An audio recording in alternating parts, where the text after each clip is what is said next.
अरे वो इतने धीरे धीरे हाथों से काम करिए, ढंग से साफ कर, मुझे निकलना भी है। हाँ हाँ साफ कर रही हूँ। मम्मी तू यहाँ हाउ डेयर यू, तुम्हारी हिम्मत कैसे हुई मेरी मम्मी से इस तरीके से बात करने की? तो तू कौन है? नौकरानी है मेरे घर की, तू मुझे बताइए किसे कैसे बात करना और कैसे नहीं। मैं अपने घर की नौकरानी से ऐसी बात करूँ, बोल क्या कर लेगी? नौकरानी है तो क्या खरीद लिया क्या तुमने उन्हें? अरे कम से कम उनकी उम्र का लिहाज ही कर लो, कितनी बड़ी है तुमसे वो। और मम्मी आप यहाँ पे गाड़ी साफ करने का काम कर रहे हो, क्या चल रहा है ये सब? मुझे तो कुछ समझ नहीं आ रहा है। अरे बेटा तू जाना, मैं बाद में बात करूंगी, अभी काम कर लूं पहले, तू जा। क्यों जाऊँ मम्मी मैं यहाँ से? आप पहले मुझे ये बताओ कि आपको ये सब काम करने की क्या जरूरत पड़ गई है? क्यों कर रहे हो आप ये सब? अरे काम नहीं करूंगी तो पेट कैसे पालूंगी? मुझे अपना पेट भी तो पालना है ना।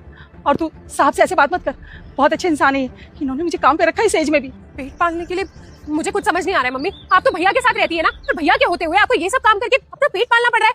मम्मी प्लीज क्लियर बताओ क्या हुआ है? भाई वो तेरा भाई कमाता है? अरे इससे अच्छा तो मेरी कोई औलाद ही ना होती, कोई बेटा ना होता मेरा। अपनी बीवी के कहने में आके धक्के मार के मुझे घर से बाहर निकाल दिया। कहती भाई कमाता है। मम्मी इतना सब कुछ हो गया और आपने अपनी बेटी को एक बार फोन करना, उसे कुछ बताना जरूरी भी नहीं समझा? मैं इतनी पराई हो गई क्या आपके लिए? अरे यार बस, मेरा तुम्हारा फैमिली ड्रामा खत्म हो गया हो ना, तो गाड़ी साफ कर, मैं निकलूंगा, ठीक है? मेरा दिमाग मत खराब कर। देखो तुम्हारा बहुत हो गया है। मैंने तुम्हें पहले भी कहा ना कि मेरी मम्मी से इस तरीके से बात मत करो। तू है कौन, क्या बिगाड़ देगी मेरा? अच्छा तो तुम जानना चाहते हो कि मैं कौन हूँ? तुमने डीडी इंडस्ट्रीज का नाम सुना है? बहुत अच्छे से। और शायद उनके ब्रांच ऑफिस में तुम ही मैनेजर हो, है ना? हाँ हूँ। धीरज दीक्षित डीडी इंडस्ट्रीज के ओनर, हस्बैंड है मेरे, वो पत्नी हूँ मैं उनकी। सॉरी मैम, मैंने आपको पहचाना नहीं, लेकिन इतने बड़े आदमी की सास यहाँ पे ऐसे गाड़ी साफ करने का काम क्यों कर रही है? ये सब मेरे उस भाई की वजह से हुआ है, उसको तो मैं छोड़ूंगी नहीं। मम्मी आप चलो मेरे साथ, आओ। नहीं बेटा, मैं तुझ पे बोझ नहीं बनना चाहती। ऐसी बातें कर रहे हो मम्मी? माँ कभी बच्चों पे बोझ नहीं होती है, और होते होंगे वो बच्चे जो माँ बाप को धक्के मार के घर से बाहर निकाल देते हैं। नमस्ते मम्मी जी। खुश हो बेटा। मम्मी जी आपने इन्हें बिल्कुल भी ठीक नहीं किया, आपको हमें बताना चाहिए था।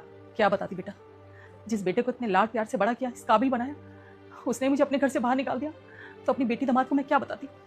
इससे तो अच्छा था कि मैं कहीं मेहनत मजदूरी करके अपना पेट पालूं। बस यही सोच के मैंने आप लोगों को कुछ नहीं बताया। रुक जा बेटा, मैं संकट मोचन हनुमान हूँ, मैं तेरे सारे संकट दूर कर दूंगा। तू इस वीडियो को लाइक करके चैनल को सब्सक्राइब करके कमेंट में जय श्री राम लिख दे। अरे क्यों काम करना है? ये आपका घर नहीं है क्या? और आपका घर होते हुए अगर आपको काम करना पड़े तो फिर हम किस काम के? बेटा मान लो अगर मैं तुम्हें या ऐश्वर्या को कुछ बता भी देती तो उससे क्या फर्क पड़ जाता? कुछ नहीं होता, कोई फायदा नहीं था बताने का। अरे क्या करते क्या आप हमारे साथ इस घर में रहते? और चलो ठीक है, जो हुआ सो हुआ, लेकिन अब से आप कोई काम नहीं करोगी, अब से आप हमारे साथ हमारे घर में रहोगी।